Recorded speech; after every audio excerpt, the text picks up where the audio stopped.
ರಾಜ್ಯ ಸರ್ಕಾರ ದಪ್ಚರ್ಮದ ಸರ್ಕಾರ. ಅವ್ರಿಗೆ ಮಾನ ಮರ್ಯಾದೆ ಗೌರವ ಅನ್ನೋದು ಕಿಂಚಿತ್ತಿಲ್ಲ. ಅವ್ರಿಗೆ ಗೊತ್ತಿದೆ ಮುಂದೆ ಚುನಾವಣೆ ಬಂದರೆ ಯಾವ ಕಾರಣಕ್ಕೂ ಈ ರಾಜ್ಯದ ಜನತೆ ಅವ್ರಿಗೆ ಆಶೀರ್ವಾದ ಮಾಡಲ್ಲ ಅಂತಕ್ಕಂಥದ್ದು ಭಾಳ ಚೆನ್ನಾಗಿ ಗೊತ್ತಿದೆ. ಇನ್ನಿರ್ತಕ್ಕಂಥ ಕಾಲಾವಧಿಯಲ್ಲಿ ಎಷ್ಟು ಲೂಟಿ ಮಾಡ್ಬೋದು, ಎಷ್ಟು ಜನಗಳ ಮೇಲೆ ಸ್ವೇಚ್ಛಾಚಾರವಾಗಿ ರಾಜ್ಯದ ಸಂಪತ್ತನ್ನು ಲೂಟಿ ಮಾಡ್ಬೋದು, ಎಷ್ಟು ಜನಗಳ ಮೇಲೆ ಹೊರೆಯನ್ನು ಹೊರಿಸ್ಬೋದು, ಅದ್ರ ಬಗ್ಗೆ ಗಮನ ಕೊಡ್ತಾ ಇದೆ. ಇವತ್ತು ಜಿಲ್ಲಾ ಪಂಚಾಯತಿ ತಾಲೂಕ್ ಪಂಚಾಯತಿ ಒಂದು ಕಡೆ, ಇನ್ನೊಂದು BBMP ಚುನಾವಣೆ ನಡೀಬೇಕಾಗಿದೆ. ಭಾಳಷ್ಟು ವರ್ಷಗಳಿಂದ ಇದೇ ರೀತಿ ಮುಂದೂಡಿಕೆ ಮಾಡ್ತಿದ್ದಾರೆ. ಅದಕ್ಕೆ ಕಾರಣ ಅವರಲ್ಲಿ ಕಾನ್ಫಿಡೆನ್ಸ್ ಇಲ್ಲ, ಸರ್ಕಾರಕ್ಕೆ ಕಾನ್ಫಿಡೆನ್ಸ್ ಇಲ್ಲ. ಈ ಸ್ಥಳೀಯ ಚುನಾವಣೆಗಳು ಎದುರಿಸ್ತಕ್ಕಂಥದ್ದಕ್ಕೆ 100ಕ್ಕೆ 100 ಫಲಿತಾಂಶ ಅವ್ರ ವಿರುದ್ಧವಾಗಿ ಬರುತ್ತೆ ಅನ್ನೋ ಭಯ ಇದೆ. ಹಾಗಾಗಿ 5 ವರ್ಷ ಆಗಿದೆ ಚುನಾವಣೆಗಳಾಗಿ ಎಲ್ಲ ಮಾಡಬೇಕಣ. ಸರ್ಕಾರ ಅವರ ಏನು ಕಾರ್ಯಕ್ರಮಗಳು ಇವತ್ತು ಎಲ್ಲಿಗೆ ತಗೊಂಡು ಹೋಗ್ತಾ ಇದ್ದಾರೆ ಈ ಒಂದು ರಾಜ್ಯ ಸರ್ಕಾರ ಅನ್ನೋದ್ರ ಬಗ್ಗೆ ಮೊನ್ನೆಯ ದಿನ ನಾನು ಪತ್ರಿಕಾಗೋಷ್ಠಿಯನ್ನು ಕರೆದು ಸಂಪೂರ್ಣ ವಿವರವನ್ನು ರಾಜ್ಯದ ಜನತೆ ಮುಂದೆ ತೆರೆದಿರ್ತಕ್ಕಂಥ ಪ್ರಾಮಾಣಿಕ ಪ್ರಯತ್ನವನ್ನು ಮಾಡಿದ್ದೇನೆ. ಇದು ಜಾತಿ ಗಣತಿ ಅಂತಕ್ಕಂಥದ್ದು ಇದು ಮಾಡ್ತಕ್ಕಂಥ ಒಂದು ಅಧಿಕಾರ ಇರುವಂಥದ್ದು ಕೇಂದ್ರ ಸರ್ಕಾರಕ್ಕೆ ಮಾತ್ರ. ಇಲ್ಲಿ ಪ್ರಶ್ನೆ ಜಾತಿ ಗಣತಿದಲ್ಲ, ಆರ್ಥಿಕ ಸಾಮಾಜಿಕ ಸಮೀಕ್ಷೆಯನ್ನು ಕಾಂತರಾಜು ಅವರದ ಒಂದು ವರದಿ ಮೂಲಕ ಏನು 2015ರಲ್ಲಿ ಹಿಂದಿನ ಮುಖ್ಯಮಂತ್ರಿಗಳ ಮೊದಲನೇ ಅವಧಿನಲ್ಲಿ ಮೊದಲನೇ ಬಾರಿ ಏನು ಈ ಒಂದು ಸಮೀಕ್ಷೆ ಆಗಬೇಕು, ಆರ್ಥಿಕ ಸಾಮಾಜಿಕ ಸಮೀಕ್ಷೆ ಅಂತಕ್ಕಂಥದ್ರ ಬಗ್ಗೆ ಅವತ್ತಿಂದ ಪ್ರಾರಂಭ ಆಯಿತು. ಈಗಾಗಲೇ ಸರಿಸುಮಾರು ಒಂದು ದಶಕ ಕಳೆದೋಗಿದೆ.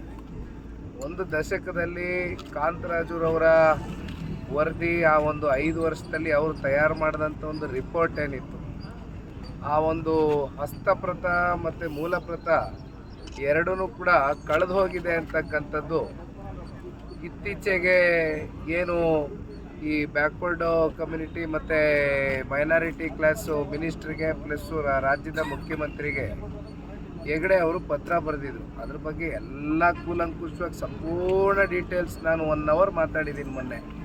ಮತ್ತು ಅದಾದನ್ನೇ ನಾನು ಮಾತಾಡೋಕ್ಕೆ ಹೋಗೋದಿಲ್ಲ. ಒಂದು ನಾನು ಹೇಳೋ ಅಂಥದ್ದು, ಇವತ್ತು ಜಾತಿ ಗಣತಿ ಅಂತ ಇದನ್ನು ಕರೆಯೋದು ಬೇಡ, ಆರ್ಥಿಕ ಸಾಮಾಜಿಕ ಶೈಕ್ಷಣಿಕ ಸಮೀಕ್ಷೆ ಅಂತ ಇದಕ್ಕೆ ನಾವು ಮಾತನಾಡ್ತಕ್ಕಂಥದ್ದು ಸೂಕ್ತ.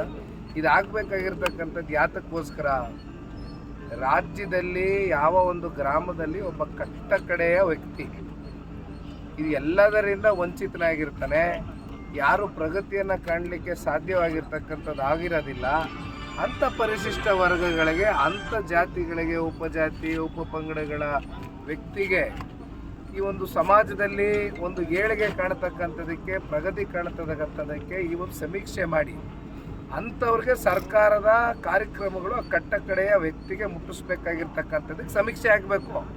ಇದು ಸುಮ್ಮನೆ ನಮ್ಮ ರಾಜಕೀಯದ ಈ ಕುರ್ಚಿನ ಭದ್ರಪಡಿಸ್ಕೊಳ್ಳೋದಕ್ಕೋಸ್ಕರ, ನಮ್ಮ ಲೆಕ್ಕಾಚಾರಕ್ಕೋಸ್ಕರ ಇದು ಸಮೀಕ್ಷೆ ಮಾಡ್ತೀವಿ ಅಂದರೆ ನಿಜಕ್ಕೂ ಕೂಡ ಇದು ಯಾವ ರಾಜಕೀಯ ಪಕ್ಷಕ್ಕೂ ಒಳ್ಳೆಯದಲ್ಲ, ಯಾವ ರಾಜಕೀಯ ನಾಯಕರಿಗೂ ಒಳ್ಳೆಯದಲ್ಲ ಅಂತಕ್ಕಂಥದ್ದು ಹೇಳಿದ್ದೇನೆ.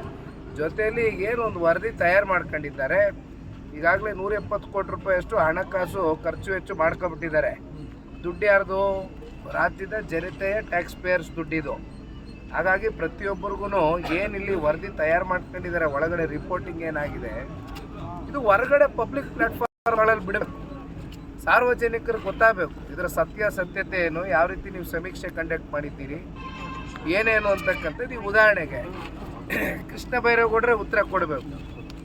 ನಾನು ಮೊನ್ನೆ ಒಂದು 200 ವಾಲ್ಯೂಮ್ದು ಒಂದು ಬುಕ್ ತಗೊಂಡು ಬಂದು ಪತ್ರಿಕಾಗೋಷ್ಠಿಯಲ್ಲಿ ಇಟ್ಟಿದ್ದೆ. ಅದರಲ್ಲಿ ಎಲ್ಲ ಜಾತಿ ಉಪಜಾತಿ ಉಪಪಂಗಡಗಳದು ಸಂಪೂರ್ಣವಾಗಿ ಸಮೀಕ್ಷೆಯಲ್ಲಿ ಒಂದು ವಿವರ ಅಂತ ಮಾಡ್ಕೊಂಡಿದ್ದಾರೆ ಆ ವರದಿ ಮೂಲಕ.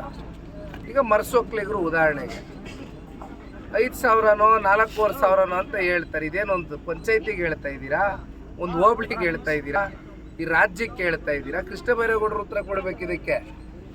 ಈ ರೀತಿ ನಾನಾ ಸಮಾಜಗಳನ್ನ ಇವ್ರು ಕೊಟ್ಟಿರ್ತಕ್ಕಂಥ ಅಂಕಿ ಅಂಶಗಳೇನಿದೆ, ನಿಜಕ್ಕೂ ಕೂಡ ಇದು ವಾಸ್ತವಕ್ಕೆ ಹತ್ರ ಅಂತಕ್ಕಂಥದ್ದು ಯಾರು ಕೂಡ ನಂಬಲಿಕ್ಕಾಗೋದಿಲ್ಲ, ನಗೆಪಾಟ್ಲು. ಈ ರೀತಿ ವರದಿಗಳನ್ನ ತಯಾರು ಮಾಡ್ಕೊಂಡು, ಈ ರೀತಿ ಸಮೀಕ್ಷೆಯನ್ನು ಮುಂದಿಟ್ಕೊಂಡು ನಿಮ್ಯಾರನ್ನೋ ಮೆಚ್ಚಿಸೋದಕ್ಕೆ ಇನ್ನ ಮಿಕ್ಕ ಸಮುದಾಯ ಜಾತಿ ವರ್ಗದ ಒಂದು ದಿಕ್ಕನ್ನು ಉಂಟಿರಕಂತಂದ್ರೆ ಸಸ್ಯ ನಿಜಕ್ಕೂ ಕೂಡ ಆರೋಗ್ಯಕರವಾಗಿ ಆಗಿದೆಯಾ ಅಂತಕ್ಕಂಥ ಪ್ರಶ್ನೆ ಮೂಡ್ತಾ ಇದೆ. ಹಾಗಾಗಿ ನಮ್ಮ ಪಾಯಿಂಟ್ ಇಷ್ಟೇ, ಸರ್ವಪಕ್ಷದ ಸಭೆಯನ್ನ ಕರೀರಿ. ಸಾಕಷ್ಟು ಜನ ಸ್ವಾಮೀಜಿಗಳಿದ್ದಾರೆ, ಸಾಕಷ್ಟು ಸಂಘಗಳಿದೆ, ಇವರೆಲ್ಲರೂ ಕರೀರಿ, ಕೂತ್ಕೊಳ್ಳಿ, ಮುಂದೆ ಇಡಿ, ಟೇಬಲ್ ಮೇಲೆ ಮುಂದೆ ಇಟ್ಟು ಚರ್ಚೆ ಮಾಡಿ. ಏನು ಏನಾಗಬೇಕು, ಯಾವ ರೀತಿ ಹೋಗಬೇಕು, ಯಾಕಂದ್ರೆ ಅಲ್ಟಿಮೇಟ್ಲಿ ಉದ್ದೇಶ ಏನು, ಕಟ್ಟ ಕಡೆಯ ವ್ಯಕ್ತಿಗೆ ಲಾಭ. ಅದಕ್ಕೋಸ್ಕರ ಸಮೀಕ್ಷೆ ನಡೆಸ್ತಿದ್ದೇವೆ.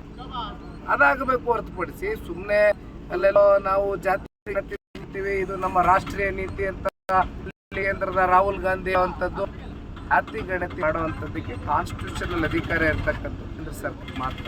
ಸಮೀಕ್ಷೆ ಭಾಷೆ ಇದೆ, ಆದರೂ ಸಮೀಕ್ಷೆ ಎಷ್ಟರ ಮಟ್ಟಿಗೆ ಪಾರದರ್ಶಕವಾಗಿ ಮಾಡಿ ಇವೆಲ್ಲ ಆಗಬೇಕಲ್ಲ. ಈ ವಿಚಾರವಾಗಿ ನಾನು ಚರ್ಚೆ ಇದ್ದೇನೆ, ವಿಷಯ ಪ್ರಸ್ತಾವನೆ ಇಟ್ಟಿದ್ದೇವೆ, ನಾವು ಸ್ವಾಗತ ಮಾಡ್ತೇವೆ, ವಿರೋಧ ಇಲ್ಲ. ಆದರೆ ಈ ನಡೆದಿರ್ತಕ್ಕಂಥ ರೀತಿ ಇದೆಯಲ್ಲ, ಅದ್ರ ಬಗ್ಗೆ ಅನುಮಾನಗಳು ಕಾಣ್ತಾ ಇದೆ, ಅದ್ರ ಬಗ್ಗೆ ಪ್ರಶ್ನೆ ಮಾಡಿದ್ದೀವಿ.